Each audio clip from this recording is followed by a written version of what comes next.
По убедливиот пораз на локалните избори, СДСМ е пред сериозен предизвик. Како до партиски реформи за излез од кризата. Од неуспешни обиди за уставни измени до резолуција за црвени линии. Која е стратегијата на СДСМ? Има ли опозицијата план за парламентарен притисок врз власта?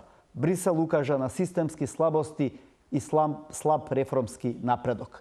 Анкетната комисија за Кочани како бумеранг во опозицијскиот двор ќе се расправа ли за модуларната болница Бесатранс Дурмо Турс. Во директно денеска велам добра вечер за Венко Филипче, лидер на СДСМ. Добро вечер, благодарам на поканата и поздрав до гледачите на Телма телевизија. Господин Филипче, денеска се навршува еден месец по завршувањето на локалните избори. Првичните анализи по поразот завршија со една подпредседателска оставка, со најава за промени, кои што се уште не можеме да ги видиме контурите, иако вие неколку пати најавивте дека ќе се случуваат одредени промени. Веројатно и вашите подржувачи, но и јавноста сака да види некоја реформа или промена која што навистина ќе ги промени постулатите на делувањето на СДСМ. Што може да се очекува? Добро, политиките на Социјалдемократскиот сојуз на Македонија со години и децении биле тие истите. Биле државнички, биле во духот на социјалдемократијата, еднаквост, социјална правда. И никогаш од тие принципи и постулати партијата во својата историја не отстапила. Секогаш имало флуктуации изминатите 30 години, победи и порази во различни изборни циклуси. И кога сега во партијата ги сумиравме овие резултати, правевме анализа, единствена работа која што не сакавме да дозволиме да се случи е да избрзаме во некои чекори. И затоа зад нас е период на детална анализа, на разговор со огромен број на членови на раководството, наши партиски другари насекаде во државата, во разни општински организации, каде резултатите беа различни. Имаме општински организации каде имаме добар перформанс. И имаме други општински организации каде што навистина потврливме и резултатот е далеку од тоа што посакуваме. Дали сум лично задоволен? Апсолутно дека не сум. Меѓутоа е мотив за многу напорна, интензивна работа во следниот период кој што е пред нас. Врз основа на сите тие анализи, врз основа на сите тие разговори, врз основа на работа и до формирање на практично стратегијата за работа на партијата во следниот период, почнувајќи од веќе неделиве кои што се пред нас, пред новогодишните празници. Веќе денеска вечерва имаме закажано состанок на извршниот одбор, на кој што ќе побарам сите членови на раководството и членовите на извршниот одбор да се повлечат и на еден од следните состаноци на Централниот одбор, кој што ќе се одржи во следните 2 недели, ќе се избере новото раководство на партијата и новиот состав на извршниот одбор.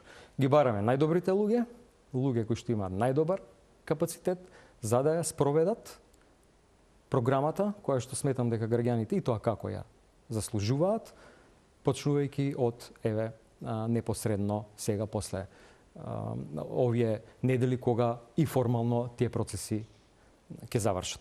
Имаме програма која што е навистина добра, програма која што ја работевме врз основа на барањата на огромен број на граѓани со кои што имавме комуникација. За која програма зборувате сега? Зборуваме за програмата на партијата која што граѓаните ќе ја слушнат, а членовите на партијата ќе ја нормално тоа е партија која што ги надминува. Само една поента, затоа што сметам дека е многу битно.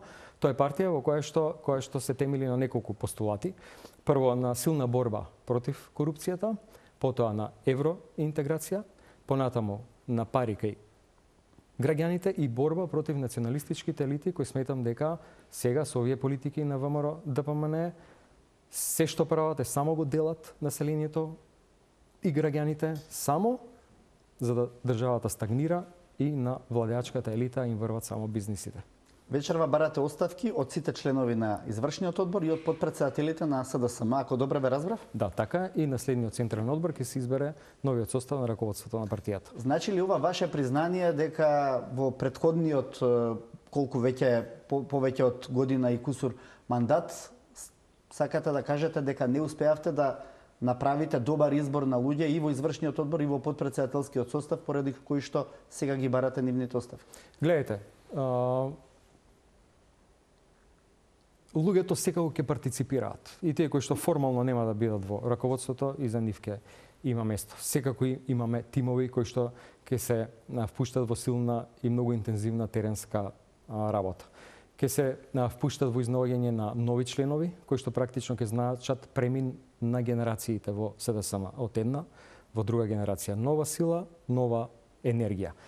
Дали во изминатиот период беше едноставно? Не беше едноставно. Партијата беше во наистина тешка состојба после ланскиот пораз, беше тешко да се регрутираат луѓе, меѓутоа благодарение на желбата, ентузијазмот, силата на многу наши партиски другари, тој тим добро функционираше. Сега ова ќе биде една модификација на тимот кој што досега беше активен, заради тоа што, како што кажав, ги бараме најдобрите луѓе со најдобриот капацитет за да добро ја промовираат и понатаму ја спроведат, би рекол, победничката програма на Социјалдемократскиот Дали сојуз на сегашните Македонија. членови на извршен одбор, дел од нив ќе бидат и во новиот предложени извршен одбор? Да, и секако. дали дел од подпредседателите кои што се сега повторно може да се надеваат на подпредседателско место или ќе одите со нови луѓе? Веќе е разговарано со добар дел од луѓето. Јас сега не би шпекулирал со имиња, меѓутоа не станува збор за целосна смена, туку за парцијално освежување на тимовите и во делот на раководството на партијата на ниво на подпредседатели и во делот на извршниот одбор. Делот со партиците ви забележуваат дека СДСМ не се враќа кон изворната социјалдемократија. Од друга страна, вие велите треба да се насочиме и кон новите млади луѓе во државата кои што апсолутно немаат допирни точки многу со идеологиите за кои што зборувате, и како би балансирале меѓу тие два постулати кои што се важни за една партија да може да функционира, особено партија која што претендира да биде најсилната опозициона партија во моментов, бидејќи се уште е рано да се зборува нели за враќање на власт. Никогаш, како што спомнав претходно, партијата не отстапила од своите идеолошки принципи. Сите политики биле креирани врз основа на тие идеолошки принципи. Ние имаме примери од минатото како сме се грижеле за граѓаните, за нивниот стандард, дури соочени со големи кризи, како благодарение на тие социјалдемократски политики граѓаните виделе огромен бенефит. Растот на платите, корекцијата и растот на стандардот, растот на пензиите, решавањето на повеќе децениските проблеми во минатото кои што ја држале земјата на едно ниво, на едно место, немало никаков прогрес. Но дали се потребни нови политики кои што адресираат и нови гласачи, тоа се младите луѓе кои што изминатите неколку години наназад веќе се стануваат полнолетни, бараат посебни можности, бараат опции кога не ги гледаат, се иселуваат од земјата, да. И таа програма содржи еден дел и за нив. Што бараат младите луѓе? Добро, бараат значи... можности. Се извинувам, само кратко. Бараат можности. Бараат да нема партизација. Бараат да имаат вистински критериуми за да може да напредуваат. Бараат нови технологии.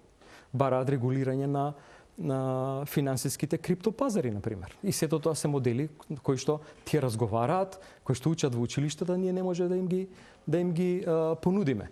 Имаме ситуација во држава во кој што оваа власт не прави буквално ништо и се полоши се резултатите во сферата на образованието. Па младите луѓе ако нешто не сакаат да се случува, тоа е токму тоа. И кога ќе збориме за европското прашање, во тој контекст, една од главните забелешки во извештајот на Европската комисија сега е дека нема никаков напредок, например во меѓународните тестирања. На PISA и на TIMSS нашите ученици имаат најлоши резултати во регионот. Ниту се функционално, ниту практично писмени и не може ниту приближно да парираат на нивните врсници во регионот.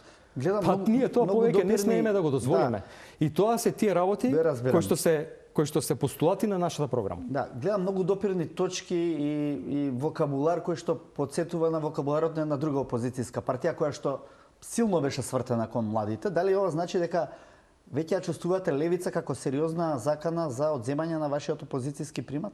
Не.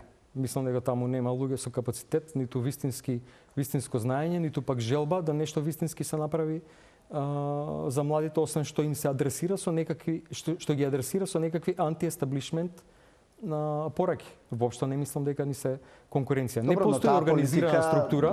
Го направи вашиот кандидат во Скопје на 4-то место да биде. Меѓутоа тука има и други работи. Еве во другите општини не е така. Тоа не е структура на луѓе кои што знаат кои се и каде припаѓаат и што е желбата. Но треба да се слушнат нивните забелешки. Кога тие кажуваат дека антиестаблишмент пораките за нив се битни со својот начин на гласање или со својата абстиненција, што треба ние да направиме? Тоа што го направиле сите земји во регионот, а тоа е да партизацијата, која што е сега силна присутна и која што ВМРО ДПМН и ја аплицира на секаде, на секој ниво, промовирајќи несоодветни луѓе со несоодветно образование на одредени позиции, е политика која што ниту младите, а ниту постарите не сакаат да ја видат кај нас повеќе. Неколку чекори во самите избори покажа прилично вака, би рекол, нелогично действување за една опозицијска партија. Ќе ги споменам Карпош и Куманово, например, каде пропуштивте шанса да поддржите опозицијски кандидати, без разлика кои, какви се и како се. Меѓутоа, вие пледиравте на тоа дека вашата главна битка е со ВМРО ДПМН. Зошто тоа го направивте? Тука едно меѓу прашање веројатно ќе излезе, тоа што циркулира во јавноста, тоа е дека има некаков премолчен договор или договор под масата помеѓу СДСМ и ВМРО ДПМН, што сакам многу јасно да го демантирам. Нема никаков договор за никаква соработка. Во тие општини ние имавме своји кандидати во првиот круг, а во очи вториот круг нашите општински организации, нашите членови заедно со кандидатите кои што влегоа во вториот круг и беа против кандидати на ВМРО ДПМН, рековме дека ќе гласаат согласно сопственото убедување. Во огромен процент тоа е проопозицијско. И така беше. Со комуникација, со поддршка и така натаму. Така да, апсолутно опозицијскиот дух, борбата против ВМРО ДПМН е изразена на на секој ниво. Тогаш тоа ќе се покажеше на резултатите, еве конкретно во овие две општини, например. Другата забелешка е дека во Карпаш не сте граделе, практично вие не градевте кандидат за локални избори. Тоа е дел од вашите сопартици што ви забележуваат. Се уште е дека вие практично кандидатот го извадивте можеби еден месец пред изборите, што е недоволно време за да биде препознаен како сериозен кандидат за локални избори. Зборуваме за една општина каде што гласачкото тело е генерално социјалдемократско, по идеологија и по историја. Фактичката ситуација во конкретната општина беше дека сепак имаше многу членови на СДСМ кои што во мандатот на претходниот градоначалник ги задржаа функциите. И во различен период, во различни општини имаше различна динамика на промоција на наши кандидати. Ова што го кажав претходно, веројатно влијаеше на тоа како нашите членови таму во таа општина се однесуваат. Меѓутоа, мислам дека промоцијата на кандидатката за општина Карпош беше паралелно во една група и други општини. Така да, апсолутно, тоа што го издействувавме во сите скопски општини, дали е задоволително таму кај што не влеговме во вториот круг, вклучувајќи ги во Скопје? Не. Дали е една научена лекција и насоки како треба да се однесуваме во следниот период? Апсолутно да. И имаме добри примери. Чистата победа во центар и прилично добриот резултат во општина Аеродром. Таквите добри примери ги наградуваме со партиски функции на луѓето кои што имаат желба да работат, да придонесат понатаму, да се надградуваат политички, за да има прогрес во тој дел во партијата. Дали од денешен ден ви е жал што во тие некои општини не поддржавте опозицијски кандидати? Еве зошто ве прашувам. Разликата беше минимална во двете општини. Ако го земеме Куманово за пример, таму СДСМ ќе успееше да го делегитимира знам доколку застанеше јасно зад некој кандидат кој што има проопозицијски аспирации, како што имаше тој кандидат кој што влезе во во вториот круг и со тоа веројатно ќе решевте еден голем дел од вашите проблеми во овој дел од партискиот живот. Зборувам за односот СДСМ, знам. Дали од денешен аспект ви е жал што тоа не го направивте? Мислам, логичниот одговор е да, меѓутоа еве сакам вас да ве чуем. Гледайте, прашањето е како се поставуваат луѓето членовите во општинските организации, како тие сметаат дека ќе го максимализираме на капацитетот, кои се принципите, факторите кои што влијаат на тоа како се поставуваат во тој дел и на крајот на краиштата, дали ние ќе го максимализираме партискиот капацитет и поддршката на начин кој што ќе биде јавен или согласно убедувањето на нашите партиски членови. Во Карпуш ние ги почитуваме одлуките, ставовите на нашите стратешки партнери.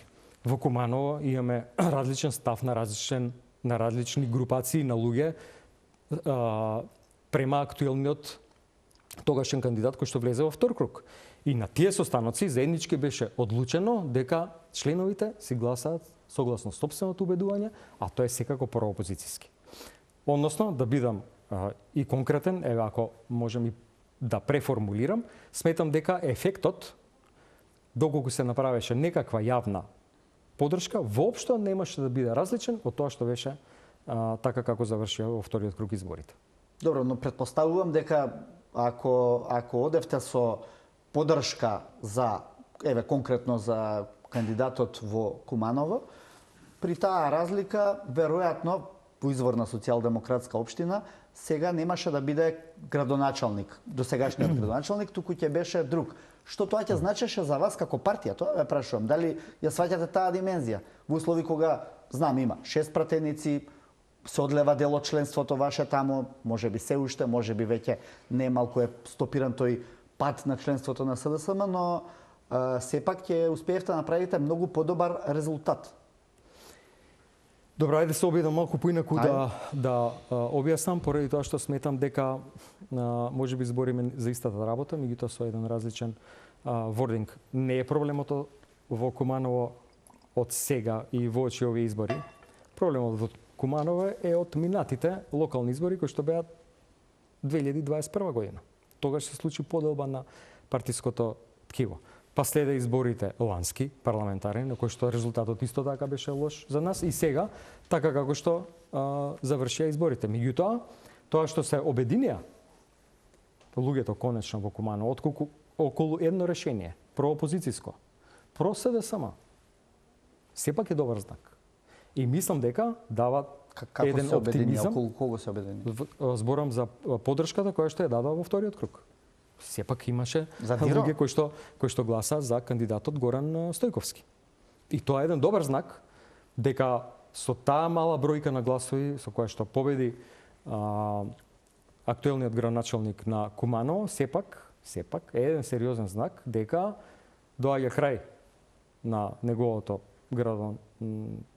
на неговите градоначалнички мандати. Тоа ќе биде веќе негов трет мандат, така што да, но знаете како се исцрпува силата. Сега да се зборува за крај кога меѓутоа 4 годишен мандат има Димитриевски пред себе. Меѓутоа ги знаеме односите и на друго ниво во движењето, знаеме како ни пристапуваат нам луѓето, дел од членовите, дел од функционерите, не знам, и тоа е веќе знак дека се свесни дека станува збор само за едно клиентелистичко друштво кое што се грижи само за сопствените бизнис интереси, кое што го подели ткивото на социјалдемократите пред 4-5 години, меѓутоа луѓето се свесни дека работеле, служеле, одработувале за нечии лични интереси. И тоа веќе го чувствува и мислам дека ова е еден од знаците дека таа работа постепено спласнува, дека обединувањето веќе се појавува на видикот. Ви забележуваат за резолуцијата за црвените линии, која што дојде пред изборите, неколку дена пред кампањата за изборите, за црвените линии со Бугарија, што е дел од причината и за кавгата со пратеничката група, или, ајде да речеме, несогласувањата со пратеничката група и со председателот на координаторот на пратеничката група, Оливер Спасовски. Нели мислите дека беше политички суицидално на неколку дена пред кампања да наместите тема на која што СДСМ некако секогаш губи стонула? кога се зборува за црвени линии, за патриотизам, за национализам или за тема која што едноставно не одговара на бекграундот и на аурато која што ја носи СДСМ со себе. Зашто? Кога е тоа секогаш државничка политика, секогаш и во изминатиот период и за време на последните мандати на владење на СДСМ се решиле големи, крупни прашања. Не спорам за тоа. Но ова е таков контекст. Се направил Преспанскиот договор и станавме членка на НАТО. Обезбедени сме, сигурни, безбедни се границите. Дали се разочаравме од тоа што немаше чекор напред и кон Европска унија? Да. Но дали значи дека ние сме не ги изгуби изборите и после промената на имото? Да, така да се разбереме. А сега наметнувате обратна тема од таа која што важеше за тема која што вас може да ви наштети, како што беше промената за името. Сега одиме за црвени линии на неколку дена пред почеток на кампања за локални избори. И тука ВМРО ДПМН почна да жонглира со вашата тема. Па гледайте, ја не би рекол дека нешто добиле кога изгубија 140.000 гласови во споредба со лани. Набрано на таа силна националистичка кампања, дека ние сме некакви предавници, а тие се силни патриоти кои што ќе го враќа името, ќе обезбедија подобри услови за преговори, што направи? Ништо. Се излажа. И што се случи? Ја запреа земјата во процесот на евроинтеграција. Дали сме ние поголеми предавници, што сакаме Македонија интегрирана во Европа и богата, благодарение на европските фондови, наспроти ВМРО ДПМН, која што ја сака изолирана и сиромашна, како што ја држи, како што граѓаните имаат секојдневни проблеми. Каде е тука предавството? Кога станува збор за црвените линии, ние никогаш не сме дозволиле во ниту еден документ. На нас, ако сакате да зборуваме и за францускиот предлог, дека таму има некакво предавство. Не, тоа е само еден, инструмент со кој што вие не сметате дека беше грешка тогаш да се поднесе таа резолуција. Ако не ме прекинувате и ќе стигнам и до одговорот, меѓутоа не може да се одговори така лесно затоа што прашањето не е едноставно. Имено во резолуцијата не стои ништо друго, ниту поинаку од сите историски наназад гледано документи од 91 наваму, кога се донесени одлуки за нашите стратешки правци, интеграција во НАТО, во Европската унија, декларацијата донесена за црвени линии на барање на ВМРО ДПМН пред неколку години во собранието, која е заеднички изгласана. Тоа што ВМРО ДПМН го има во нивниот програм 1.1.9.8, од кој што by the way ништо не исполнуваат, сето тоа е таму ставено. Зошто да губиме време? Зарем има некое прашање кое што е битно или небитно и го надминува контекстот на некакви избори, а тоа е нешто друго од нашата интеграција во Европа. Се поставува прашањето зошто ВМРО ДПМН го запира патот? Тоа е вистинското прашање. Не, ќе ве прашам за тоа, меѓутоа наметнавте тема во локални избори во кои што наместо да се зборува дали градоначалниците и во тој момент побројни на ВМРО ДПМН ги исполниле дел од своите програми, граделе патишта, граделе водоводи, канализации, ги развиле општините, значи тоа прашања кои што се легитимни за едни локални избори, наметнавте тема која што комплетно ја дефокусира јавноста, а на која што ВМРО ДПМН, како да ви кажам, е посилна од вас во однос на презентирањето на темата. Не зборувам за политиките. Дали ја сметате за грешка тоа што ја наметнавте таа тема пред Ајде се вратам на почетокот на вашето. Пошто не можам да сватам, не гледам кај вас прецизен одговор. Да, мислиме дека беше грешка или не мислиме дека не беше грешка. Не, апсолутно не беше грешка. Апсолутно не беше грешка, еве да бидам многу конкретен. Добро, што постигнавте со тоа? Затоа што луѓето знаат на која страна сме. Знаат на овој начин дека сме на вистинската страна, дека сме на државничката страна. Зошто да не го искомуницираме и прашањето кое што, внимавајте, не требаше да биде предмет на дебата.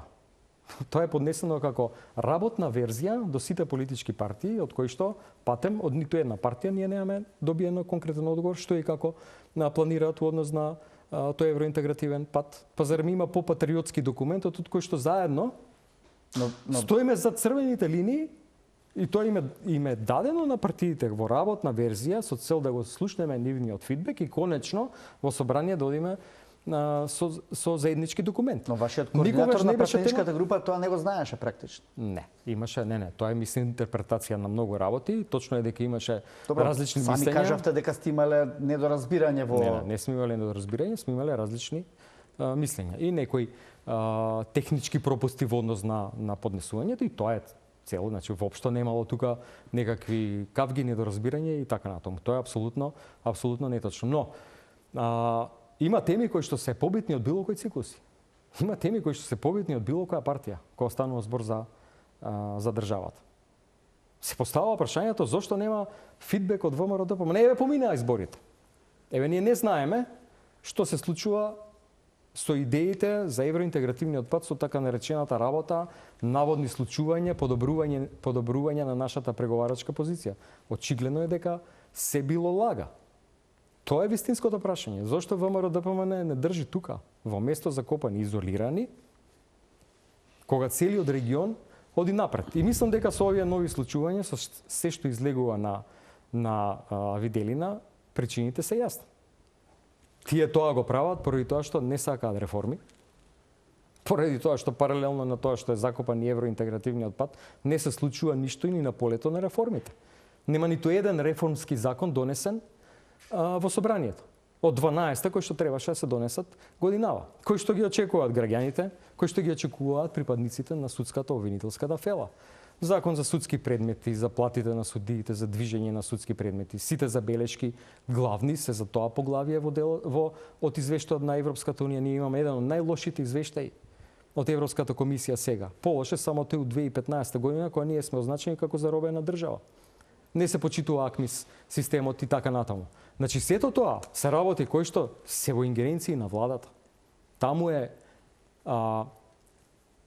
главната сила која што треба да ги покрене реформите. За жал, тие луѓе тоа не го прават. И утре да се случат, само уште 2 поенти, и утре да се случат уставни измени. Ние не сме спремни да ги почнеме преговорите, да ги отвориме поглавијата, затоа што трите главни патокази не се донесени. За владење на правото, акцијскиот план за малцинствата, за јавната администрација, ништо не е донесено од страна на влада. Тие едноставно не работат на реформите. И доаѓам до клучната поента. ВМРО-ДПМН и владеачката коалиција на Знам и Влен и сите не го сакаат тоа, поради тоа што тука не сакаат систем. Сакаат свое судство, свои судии и обвинители, те не сакаат европско обвинителство. Затоа што не сакаат правда, затоа што сакаат да крадат пари. Тоа сакаат. И тоа граѓаните треба го знаат. Затоа што на Лаура Ковеши, на европската обвинителка, не може да ја прават притисок. Не може ни една влада и нигде во регионот некој да ја прави притисок. Ама на нашите обвинители можат. Ќе ве допрашам за тоа. Сакам да го завршим уште овој дел малку за кој што сега се уште зборуваме. Најавивте вечерва ќе побарате оставки од извршниот одбор и од подпредседателите. Вие вашата оставка ја отфрливте како можност со намера дека ќе правите реформи. Претпоставувам ова што вечерва ќе го почнете е дел од тие реформи. Кои следни избори би биле вашиот тест? Дали следните избори се вашиот тест за останување на Венко Филипче на лидерската функција на СДСМ? Ќе видиме согласно резултатите. Јас сум прилично сигурен дека за следните парламентарни избори, без разлика дали се предвремени или редовни, поради тоа што тоа е изборниот циклус кој што треба да не може да ниту локални, ниту на претседателски, ние ќе бидеме сериозни фаворити за победа на тие избори. Нема да може да продолжи оваа влада да владее вака, а граѓаните тоа да не го препознаат. Впрочем видовме како изгубија 140.000 гласови и со ова однесување, со вакви проекции на буџети, со вакви планови за немање на раст на платите, со неводење грижа за стандардот на... се извинувам. Имаме сет на прашања кои што ќе ги разговараме, меѓутоа сакам за сега вие сте тука, за вас зборуваме, се разбира дека ќе имате простор да си кажете што мислите и за политиките. Кога дојдовте на челното место за лидер на СДСМ, рековте дека еден глас повеќе од парламентарните избори ќе биде успех за ова раководство на СДСМ. Вие имате 25-30 илјади гласови помалку. Па Не, за кандидатите за градоначалници има не, поголем зборуваме, одброј вие на тоа што го листите. споредивте со парламентарните избори. Кога се освоија 150.000 Добро, реков да бидам конкретен.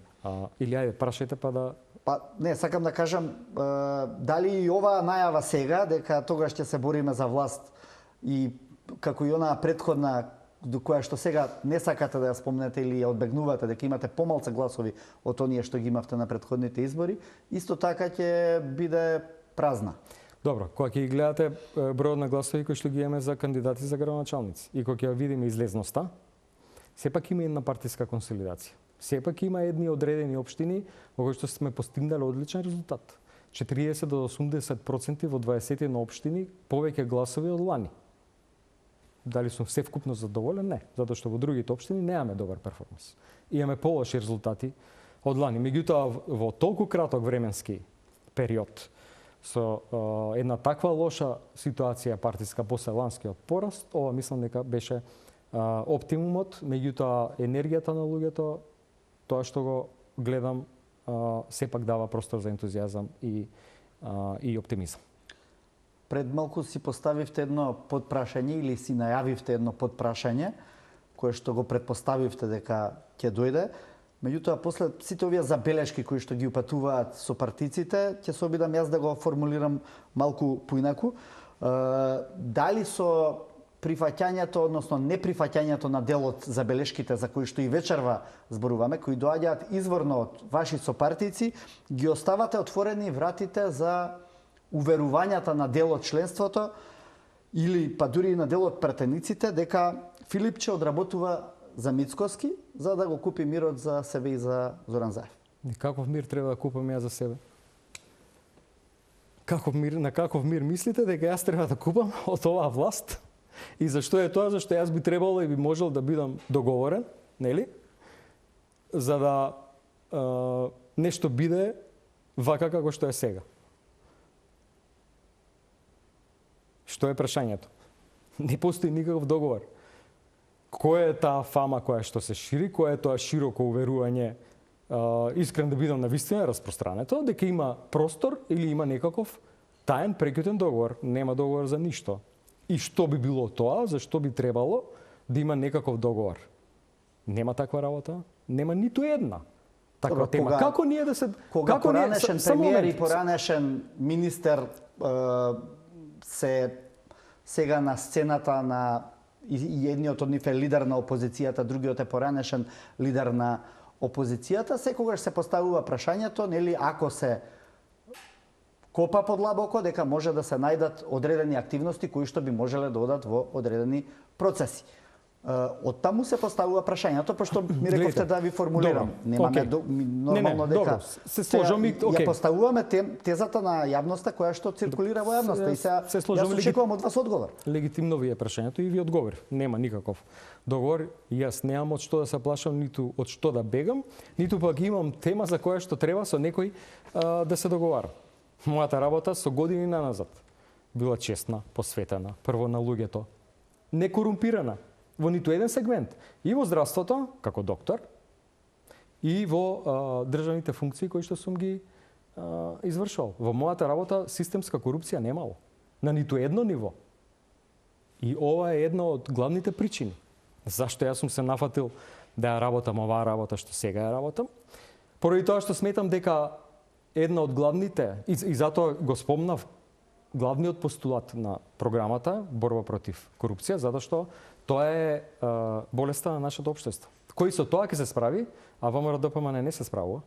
Напротив, влезено е длабоко и многу во корупција, а ние имаме капацитет да се справиме со тоа и така ќе почне заздравувањето на државата, но и на нашето општество. Го спомнав делот на правосудството. Благодарам. Со овие останати делови од емисијата одиме веднаш по рекламите.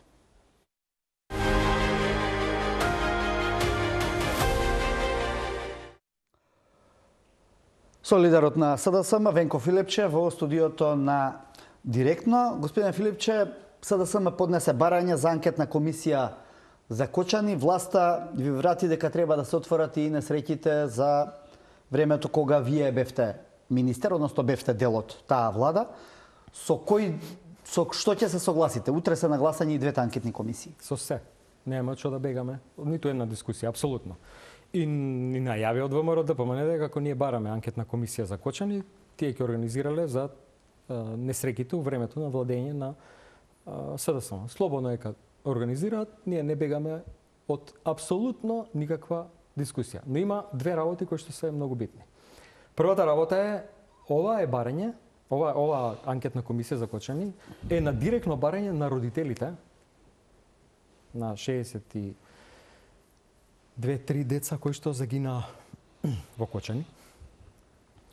И тоа е малце различно од тоа да една друга политичка партија уценува и кажа, ама вие ако ова барате, па ние ќе бараме за нешто друго. И тука се гледа вистинската желба и поента на ВМРО ДПМН, а тоа е да го користат тоа за политичка манипулација. А видовме како се спремни да манипулираат со една анкетна комисија, тоа беше таа за онкологија, на која што ја бев тогаш, иако не бев избран функционер, тогаш кога се одвиваше таа анкетна комисија, па излезе дека криеле документи и манипулирале на самата анкетна комисија. Јас тогаш сватив дека еден дел од документите за кои што ме обвинуваа дека ги немало или дека јас како министер не сум ја вршил својата работа, тие практично ги скриле. И сега, каква ќе водат анкетна комисија? Но слободно нека водат, апсолутно, нема никаков проблем. Имаме обврска према родителите на децава. Добро, ќе има анкетна комисија за Кочани, веројатно и за останатите случаи, бидејќи двете се на дневен ред. Како ќе гласаат пратениците на СДС? За двете анкетни комисии за. Бидејќи предпоставка е дека вашата нема да добие доволен број на гласови за да биде само таа. Па се надам дека имаат барем малку разум, дека имаат барем малку одговорност, дека имаат барем малку емоција и емпатија кога ќе гласаат за анкетната комисија за Кочани. Добро, зошто би ви пречело ако се разговара и за овие случаи за кои што претходно се зборуваше, бидејќи еве конкретно чекај, само момент. Кога ја кажав дека нешто ни пречи. Не, рековте дека нема да ви пречи, меѓутоа зошто го прашувам тоа? Во модуларна болница, вие бевте министер во тоа време кога се направи модуларната болница и на некој начин имавте командна одговорност во делот на создавањето, креирањето на целиот тој систем на болници кои што тогаш се случија.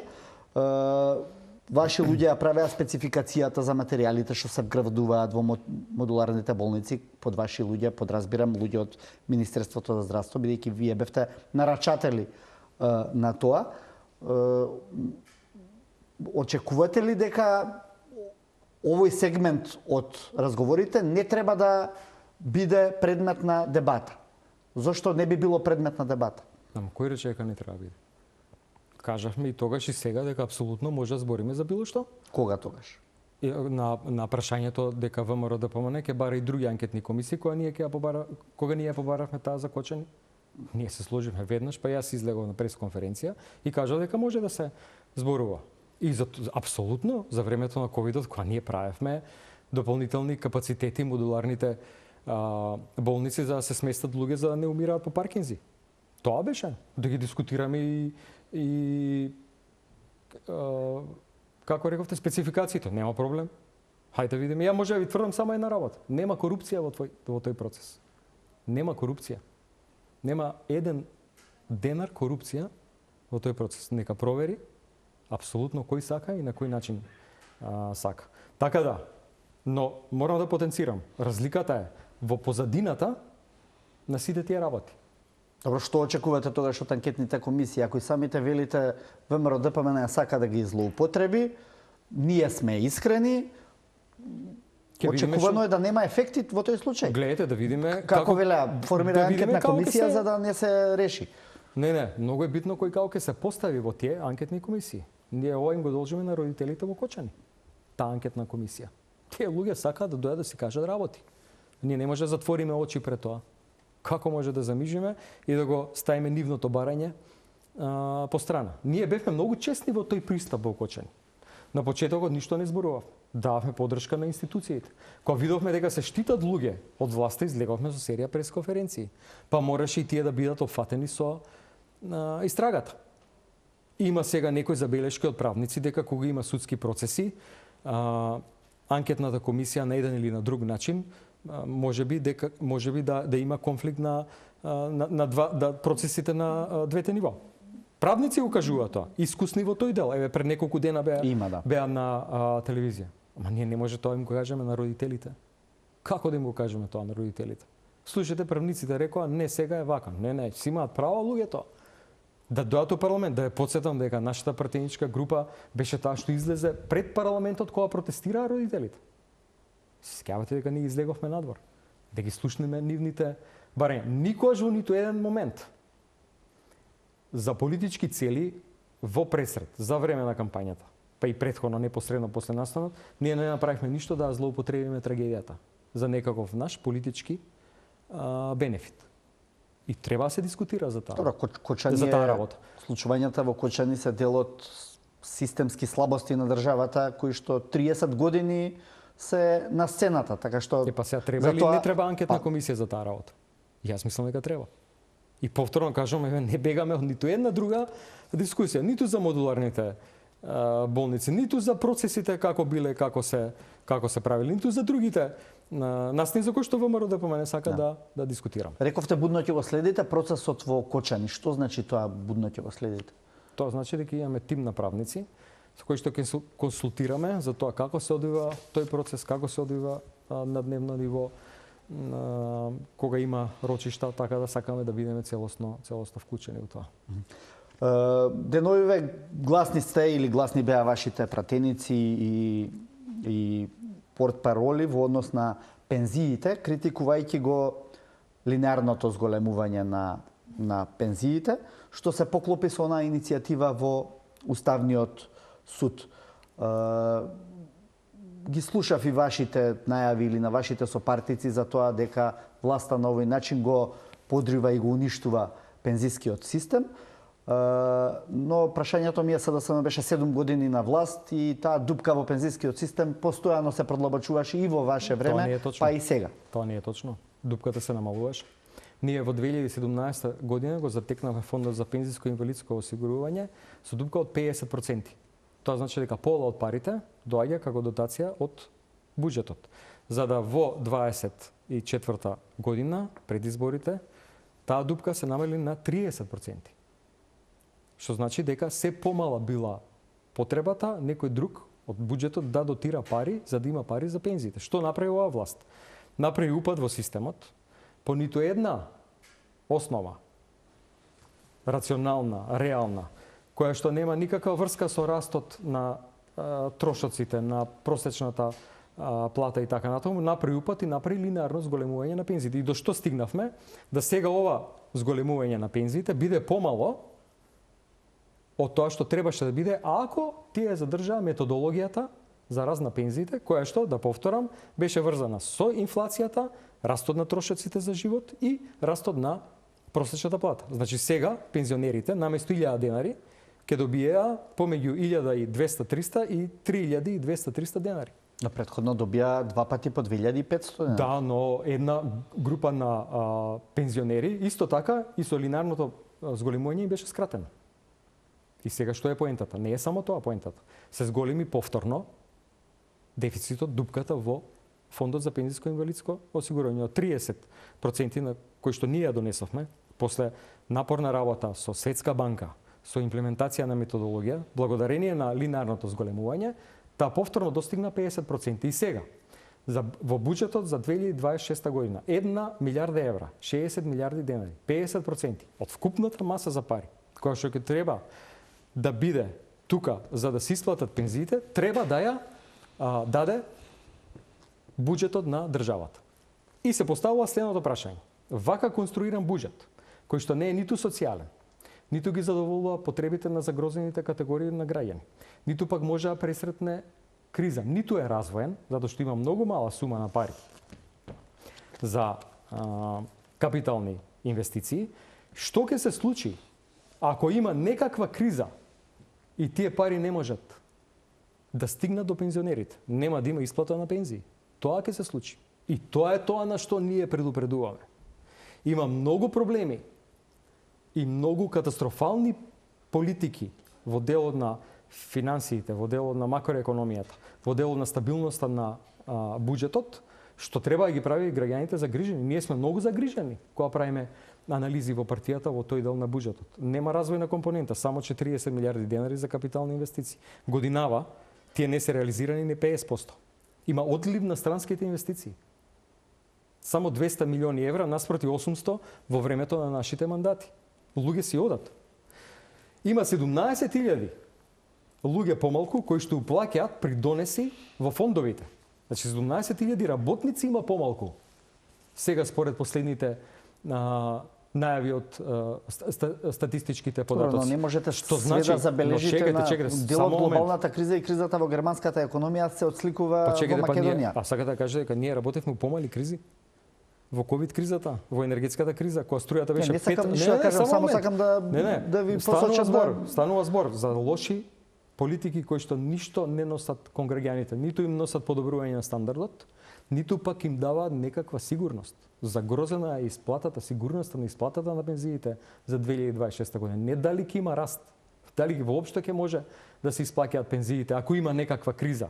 И ако тие пари од буџетот екстра 50% од вкупната сума на пари 1 милиарда евра не може да стигнат до пензионерите. Нема раст на платите во ниту еден сектор. Нема исплата на што гледаме сега, нема исплата на нема поврат на ДДВ. Па фирми затвораат поради тоа што не стигнуваат пари од поврата на ДДВ до нив. Тие пари кои што во наше време стигнуваа истиот ден на времено кога треба да стигнат, ги користеа за развој, за нови инвестиции и така живеа фирмите. Сега затвораат. Се повеќе има невработени. Не ја довршив мислата, 17.000 работници има помалку. Значи 17.000 луѓе помалку уплаќаат придонеси, што значи дека дупката во фондот уште повеќе пензиски ќе расте, затоа што нема кој да го полни. Веќе ги спомнавте младите дека заминуваат и се помалку и ќе има кој да го полни. Па како сакате да останат кога владава не прави ништо во дело на реформи и евроинтеграции и се фокусирани само на своите собствени бизниси? Кој сака да остане во државата? И зошто би останале младите во таква хиперпартизирана држава, кој што главен пример е директора на некоја институција кој што има фалсификувана диплома и за странски јазик и факултетска, докажано, и е на функција само поради тоа што е член на ВМРО ДПМН. По кој сега живее во таква држава? Никој. И никој нема ни да остане. Ете тоа прави оваа влада. Да, оваа влада, лешките... освен што е, само уште една реченица, се извинувам. Освен што е нереформска, и тоа го констатиравме на последниот состанок и на Советот за евроинтеграција. Излезе претседателката Силјановска Давкова, вика ова не е време за реформи, ова е време на војни. Под теркот на написот на Никола Груевски неколку дена претходно. Една од забелешките во Европскиот извештај, кажавме дека битката со корупцијата и правосудството. Зошто да го прашувам? Неколку дена после тоа се случи апсењето на директорот на платежната агенција за ИПАРД програмата за примање мито и на неколку мина блиски соработници внатре во агенцијата или пак кои што беа инспектори на управата за јавни приходи. Мислите ли дека овој тип на акции, бидејќи од добар дел од адвокатите беа посочени како пример за неселективно постапување. Веднаш потоа пак се случи она што се случи со кривичните пријави за министрите, поранешниот министер на СДСМ. Гледате ли корелација меѓу двата случаи? Да, апсолутно. Политички монтиран случај и политичка пресметка се оттргне вниманието од злоупотребата на ИПАРД фондовите. Ето тоа се случи со поранешниот министер Трајан Димковски. Ништо друго. Добро, но некаква отпишана пченица. Океј, да видиме. Власта на ВМРО ДПМН го уапси директорот на платежната агенција, значи власта. Условно речем, истражните органи се тие кои што го уапсија висок представник на ВМРО ДПМН. Тука сакам да бидам многу конкретен и да сакам да кажам зошто би било селективно ако еден е крив и друг е крив. Значи секој што е крив треба да одговара, нели е така? Се слагам. И ќе ги оставиме правосудните институции, луѓето во обвинителството, судовите, МВР да го расчистат случајот. Ке се вратам повторно поинтата која што ја спомнав претходно кратко. Ние нема да имаме здраво општество ако немаме добар правосуден систем. И треба да се водиме по примерите на земјите кои што се клучија до Европската унија, еве Хрватска, која што гледате како благодарение на активноста на европското обвинителство, неколку министри завршија со истраги или во затвор. Гледате како е активно таму европското обвинителство и никој не може да врши притисок на европското обвинителство. Зошто ние тоа да не го направиме тука кај нас? Зошто да продолжиме во тоа што се прави 30 години наназад, која власт и како да дојде да интервенира во судството, да прави притисок на суди, обвинители, никој тоа не го сага повеќе. И сум сигурен дека оваа власт не ги спроведува реформите, ниту го продолжува евроинтегративниот пат. Не заради тоа што им сметаат бугарите во уставот. Еве, на мешовитиот комитет со Европскиот парламент, пратениците на ВМРО ДПМН гласа пред 3 дена дека прифаќаат и уставни измени и преговарачка рамка, заедно со пратениците на СДСМ. Значи, веќе сите знаат дека тоа е патот. Што не сакаат? Не сакаат вистинска правда. Не сакаат европско обвинителство. Тоа не сакаат. Ајде нека дојде европското обвинителство тука. Ајде нека дојде европската обвинителка Лаура Ковеши да ги истражи сите случаи. Добро, но Ете, како тогаш ги толкувате потребно случаите каде што они практично работат во функција на откривање на корупцијата во редовите на агенции или директорати кои што се дел од владата? Не се слагам, пазарен треба да се прогледа низ прсти на некој. Па не треба, меѓутоа од каде тогаш овие критики кои што ги зборувате? Затоа што како може после неколку дена после еден таков скандал кој што е врзан, внимавајте, со европски фондови. Има ли некаква интервенција за негде кај што нема европски фондови? Сте видели ли вие таков случај? Нема. Тоа сакам да ви го кажам. Кога има дупли мониторинг, тогаш работите се како што треба. И веднаш интервенира со некој политички притисок за некои поранешни функционери. Така да резимирам, без реформите во правосудството, без европско обвинителство, нас тешко ќе не биде. Ги споменавте реформите во правосудството, секако и обвинителството, меѓутоа ги начнавме на неколку пати уставните амандмани, именувањето на уставот, со оглед на тоа што вие поднесовте резолуција за црвени линии. Значи ли тоа сега дека не би гласале за уставни амандмани доколку утре се дојде до некаков тип на промена на уставот? Во формата во која што беше предложена со францускиот предлог. Но таму јасно стои дека има и временска рамка за гласањето на уставните амандмани. Не знам дали сте ја прочитале. Поради тоа што јасно стои кој е тајмингот кој што го предлагаме за да се гласаат уставните амандмани. Значи, констатираме сите кои се нашите црвени линии, што е тоа за што не преговараме и свесни дека нема алтернатива и дека само губиме време. Власта наводно се обидува да направи ништо, очигледно дека ништо не се случува и ништо нема да се случи, зашто секаде во Европа кажуваат тоа е патот за напредокот на земјата. Се постави прашањето кога го промовиравме документот, што е различен од тоа до сега. И да ги спомнам работите што сметам дека се различни. Прво што е прв пат еден документ да зборува за национално обединување. Ајде ние да направиме нешто по примерот на големите земји, организираните земји. Претходно во парламентот се донесоа неколку резолуции кои што зборуваа за идентитетот, јазикот, националноста и така натаму и така натаму. Така да не гледам дека ова нешто ќе смени драматично. Не е само тој дел. Тоа било и претходно. Тоа е само еден дел на оваа резолуција. Понатаму предлогот заеднички да изготвиме. Тоа е вториот сегмент кој што издвојува од сите други. И затоа е сега во партиите кои што очекуваме фидбек. И се надевам дека ќе го добиеме. И третата работа што за прв пат во еден таков документ има јасна временска рамка. Тоа да биде на крајот на декември или на крајот на јануари, како ќе биде согласно динамиката на разговори, да конечно се случат на тие работи кои што треба да се случат за ние да го продолжиме прогресот, затоа што регионот оди напред. Црна Гора и Албанија може да станат земји членки на Европска унија за период од 1-2 години и ние ќе останеме на периферијата на Европа, изолирани. Еве гледаме што се случува во Србија кога така изолирани сакаат да играат на сите страни, па на крај се соочува со една огромна криза и општествени немири.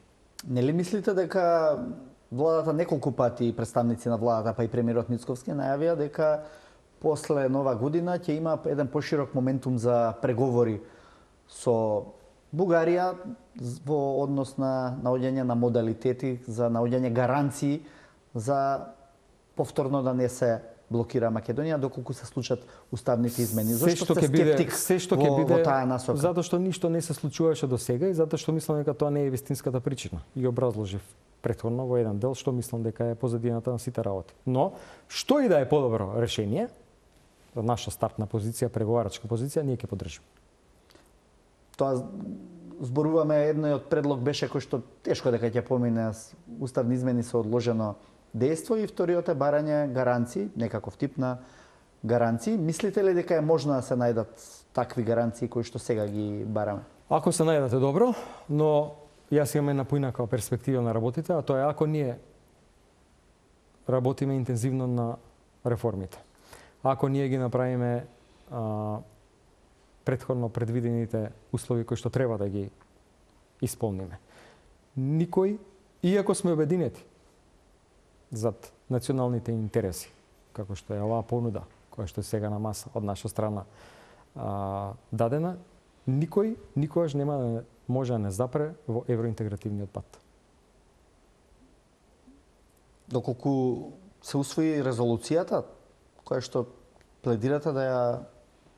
Доколку интензивно работиме на полето на реформите, во кој што мониторинг прави цела Европа, не прави Бугарија.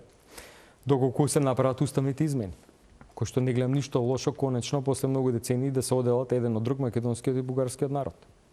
Доколку се расчистат досијата на тајните служби на бивша Југославија. Конечно да расчистиме и со тоа, што го направила секоја една бивша социјалистичка земја, ние никогаш не сме го направиле. И доколку интензивно работиме на сите полиња на реформите на правосудството, на образованието, на јавната администрација, дигитализација, тогаш никогаш нема може да не запре. Добро, дали од денешен аспект вие малку, ајде да речам, криво што се донесе и се усвои оној француски предлог без соодветен консензус во јавноста? Гледайте, јас разговарам... Подоцна се увиде дека тоа не може да помине, нели, од кога ВМРО да помине веќе ја освои власт. Па добро, гледайте, еве, сега гледаме со оваа власт што значи кога тоа не поминува. Тоа значи стагнација на земјата. Тоа значи непоминување на тие работи кои што се договорени со Европа и со Брисел. За кои што сметам дека никако не ги загрозуваат нашите национални интереси. Ние се плашиме да не нешто дојде понатамо, како дополнителна блокада од Бугарија. И затоа е ова наша понуда за таа резолуција, затоа што евентуално може да антиципираме дека нешто ќе се случи на тоа поле, во делот на нашите идентитетски карактеристики. Разговарајќи со луѓето кои што учествувале во изготвувањето на тие документи, знам дека се обидувале да издействуваат подобри услови, но тоа не било тогаш можно. Господин Филипче, ви благодарам што бевте гостин денеска во Директно. Благодарам поканата. Почитувани гледачи, тука е крајот на вечерашната емисија. Останете со Телма, следуваат вестите.